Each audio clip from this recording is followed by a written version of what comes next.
పడ్డాయా పడ్డాయా ఎవరికన్నా 4000 ఎగబెట్టిండు కానీ కేరళ పోయి ఏమంటుండు ఏహే అన్ని చేసినా మీరు వచ్చి చూడుండ్రిడా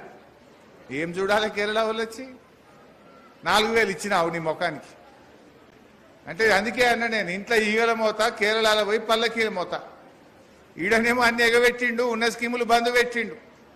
కానీ అక్కడ పోయి నేను అన్ని ఇచ్చినా మీరు వచ్చి మా తెలంగాణలో అడుగుండ్రి అని కేరళ వాళ్ళని రాండ్రి అంటుండు ఇంత పచ్చి అబద్ధాలు మాట్లాడతారంటే అంటే అబద్ధాలను కూడా నిర్లజ్జగా మాట్లాడుతుంటాడు అతికినట్టుగా ఎటువంటి అంటే బొంకుడే బొంకుడు నోరుంది కదా అని ఏది పడితే అదే జనం ఏమనుకుంటారో తెలియదా ఇప్పుడు తెలంగాణలో ఉన్న చెల్లి ఏమనుకుంటుంది వీడు 2500 ఎగ్గొట్టిండు కానీ ఆడపోయి అన్ని ఇచ్చినా అంటుండే వీడు దొంగ అనుకోరా అవ్వ ఏమనుకుంటుంది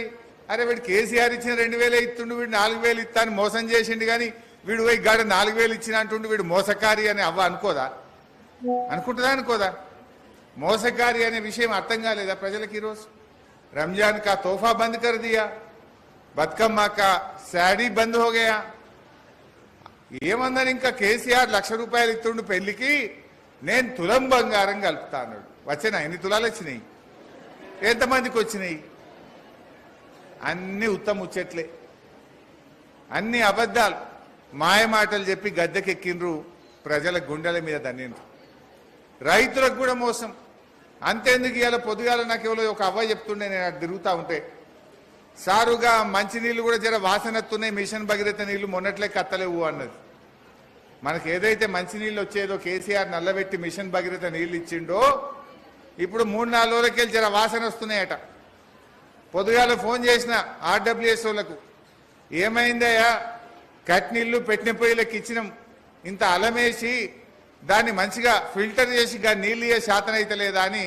అధికారులను దుమ్ము దులిపిన పొద్దుగల్ల అరే నీళ్లు కూడా ఇయ్యే శాతం అయితే లేదు వాళ్ళకి కేసీఆర్ ఉండగా 5 ఏళ్లలో ఇప్పుడు వాసన వచ్చినాయా నీళ్లు మంచిగా రాలేదా ఇప్పుడు రేవంత్ రెడ్డి రాగానే మిషన్ భగీరథలో కనీసం ఫిల్టరేషన్ కూడా సరిగా చేస్తలేరు ఇంత ఆలం కూడా వేస్తలేరు ఫిల్టరేషన్ కూడా జరగక మిషన్ భగీరథ నీళ్లు కూడా వాసన వస్తున్నాయని చెప్పి